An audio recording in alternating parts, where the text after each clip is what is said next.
2, 1, 0. We have liftoff of the Falcon 9. An important mission for satellite technology in developing countries. Falcon 9 has cleared the towers. Developed by the American firm SpaceX, it's the second Falcon 9 rocket sent into orbit, this time for the Asian operator Thaicom.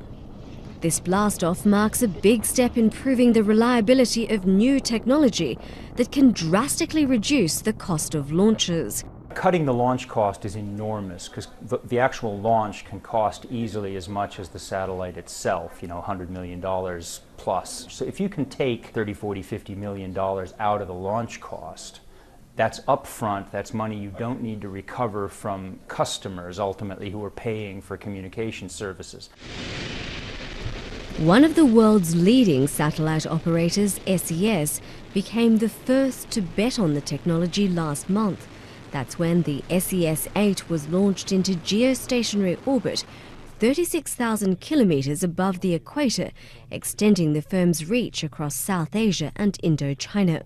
The operators say demand for satellites is exploding, and it's partly being driven up by the increasing number of people wanting high-definition television services, said to be growing at a rate of 6% each year.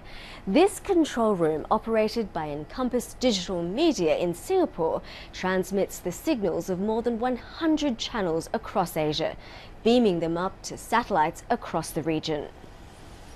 Another benefit is improved coverage for mobile phone and internet services. SES says the opportunities for emerging markets like India, Vietnam and Indonesia are astronomical. What we've been able to do with SpaceX is afford the launch of this satellite program, which on a conventional program, on a conventional rocket, would not have been possible.